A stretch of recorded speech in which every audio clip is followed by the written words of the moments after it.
And now, a special interview segment. The Heller Supreme Court decision, the man and the case that secured your Second Amendment rights.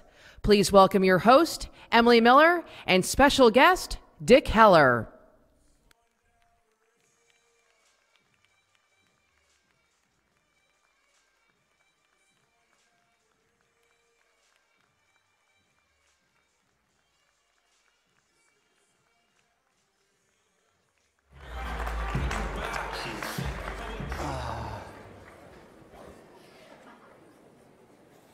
Dick Heller. This is Dick Heller. Those of you who've heard of the Heller decision, Supreme Court, this is Dick Heller. Thank you, thank you. It's a real man, right? A real dude. It's a real dude. He's a real dude. He is a dude. We're great friends, and he has changed my life in the sense that I have the right and have a gun at home legally in the District of Columbia solely because of this man's fight.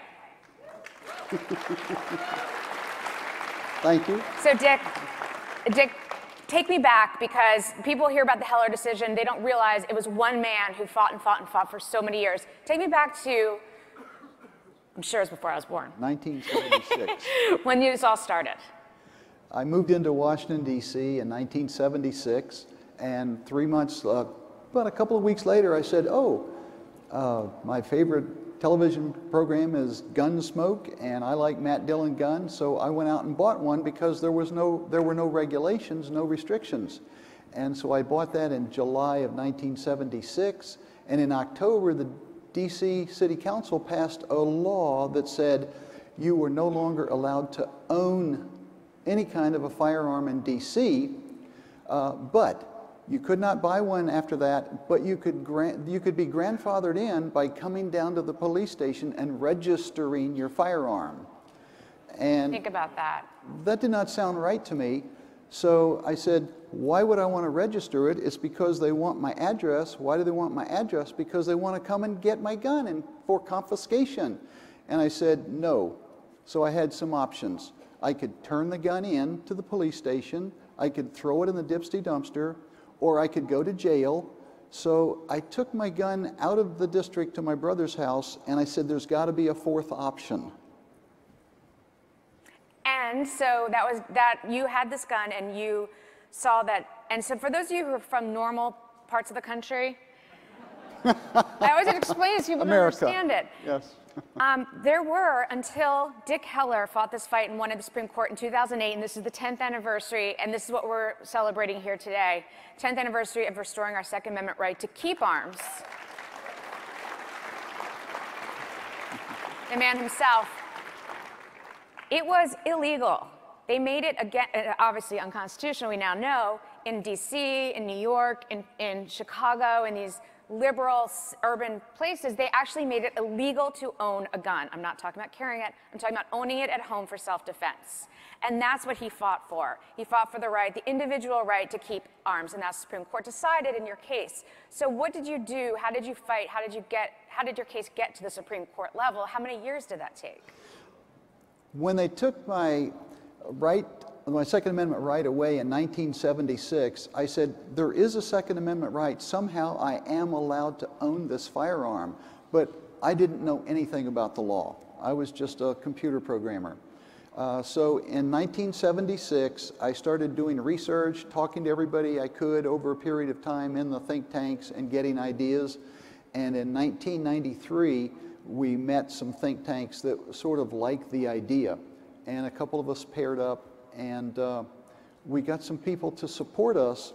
And at the same time, the Cato Institute had the same idea, and we paired up, and eventually we had 6 plaintiffs that decided we're going to fight the city. We sued the city sometime short time thereafter, and the rest, I don't remember the dates exactly. It's in the law books.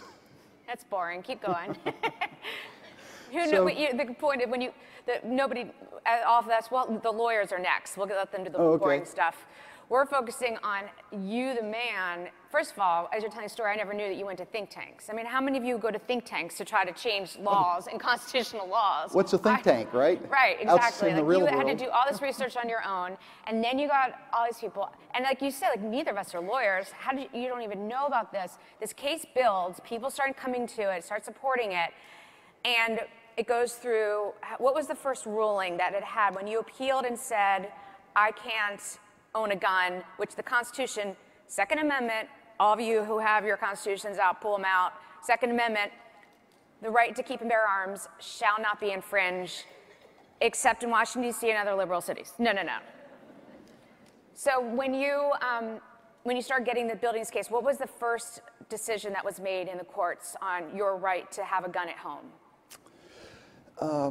Let's see. The first decision would have been since it was a federal issue, a firearm constitutional issue was a federal case, it went to the DC District Court, it's called. And let's see. It was a struggle to get there, but the decisions flip-flopped back and forth, and finally we won in the appellate court, and DC said, we're going to challenge this. So. And by saying you won, you got to the appellate court, which, as you all know, there's regionally around the country. The DC appellate court said you won, meaning DC cannot ban completely owning guns. And then DC, the mayor, said, we're going to appeal this to the Supreme Court.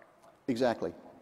And that was a tactical mistake, well known now by the DC mayor, city council, because it opened up, which a lot of people did not see coming. Supreme Court made a ruling in 2008 in the landmark Heller case that said what?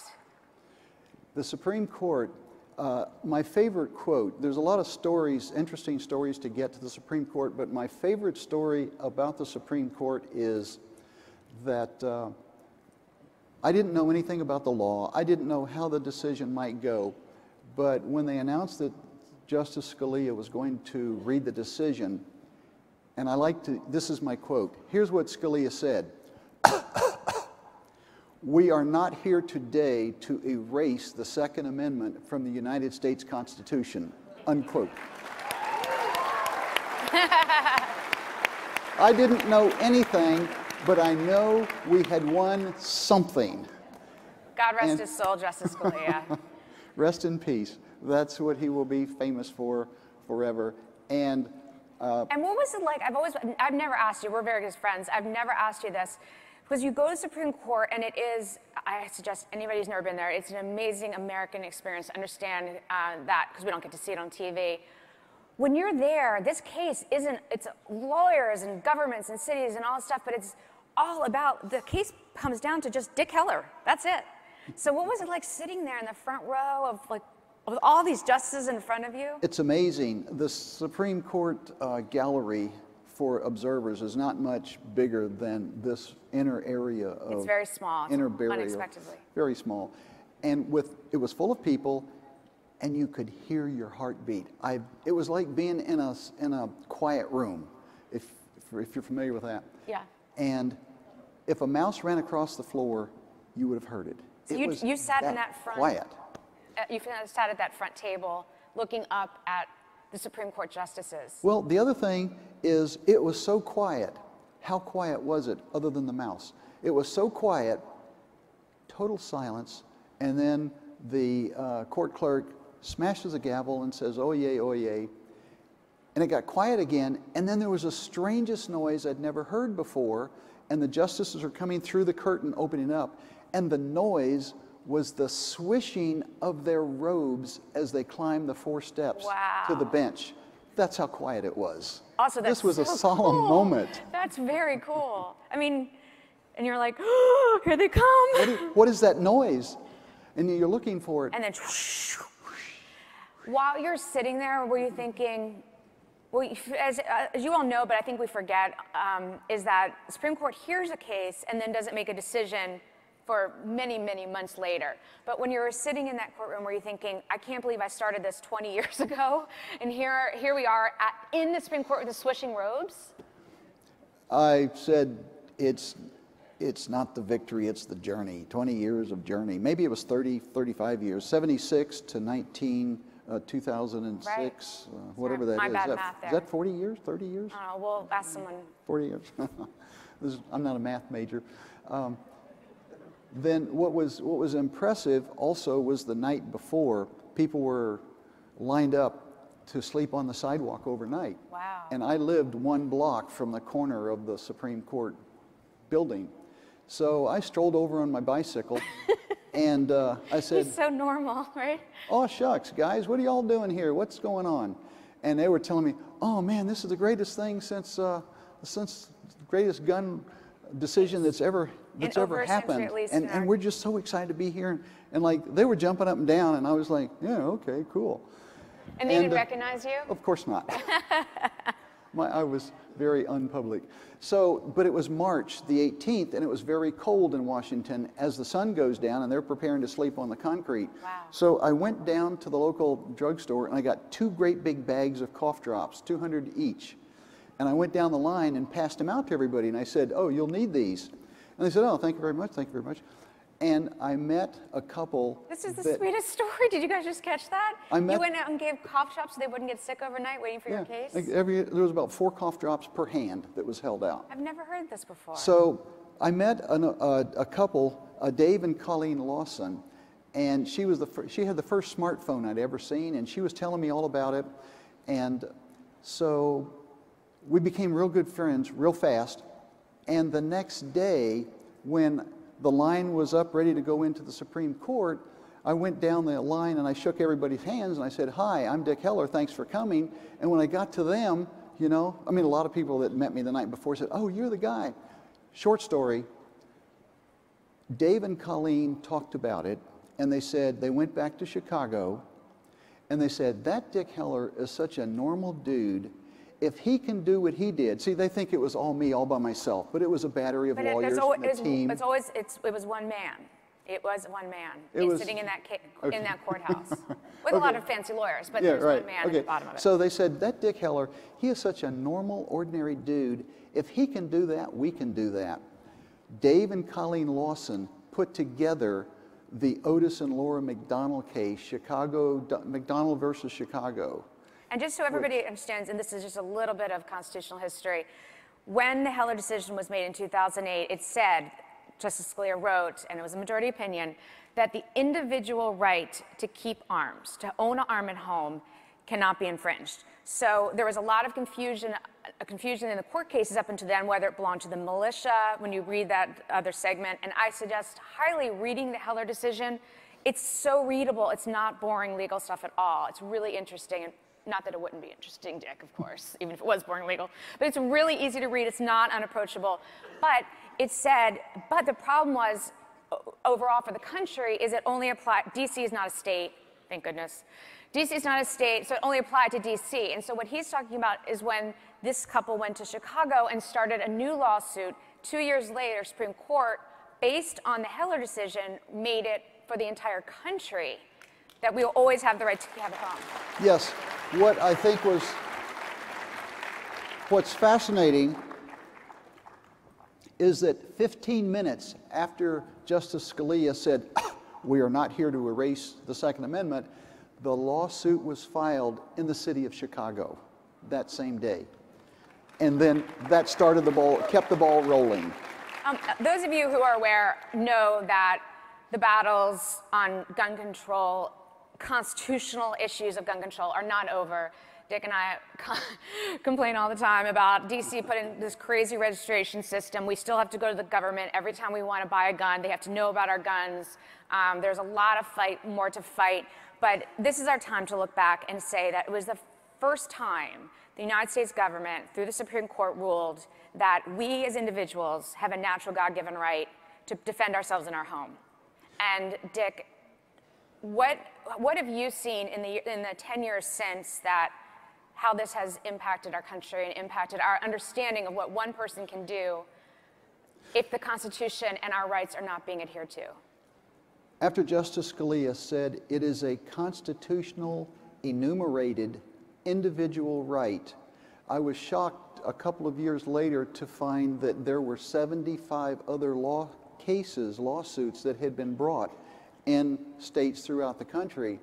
And now, if you do the count, I'm shocked to find out it's nearly, maybe more than 300 gun cases have been filed to defend our Second Amendment right. And right now, there is a case in Hawaii called Fisher versus Kolia for challenging the total gun law restrictions in Hawaii, which will cause a conflict with some other Supreme Courts, some other appellate court cases, so we might see another decision coming down in a few years.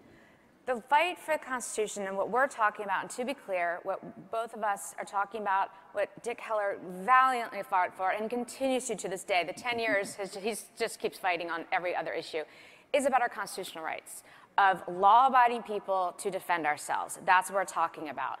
And he will continue to fight, I know, on so many fronts, which what you hope to see in your lifetime is, what would you like to see of the Second Amendment recognized? When I started becoming aware, I had a mantra. I said, in a totally free country, you do not need permission from the government to defend your life and own a firearm. Another 10 seconds. A fellow walked into my office. I'm a policeman full-time, and a fellow walked into my office, and I looked at it. I said, oh, you're from Florida or someplace, some constitutional carry state, which means you don't need any government interaction to own a firearm. I said, oh, you're from, let's say it's Arizona. You're from Arizona. I said, you have constitutional carry there. His response was, well, why would you want a piece of paper from the government to own a firearm? And I think that's it. That was beautiful. Thank you, Dick Heller, for everything you did, for showing us how one American, any one of us, can fight for our individual rights, can take it all the way, and when our government oversteps our rights, our constitutional rights, our individual rights, one man can make a difference. One person out there, every single one of you can do something, and it'll build a ladder. Keep it up. Love it. Thank you. Thank you.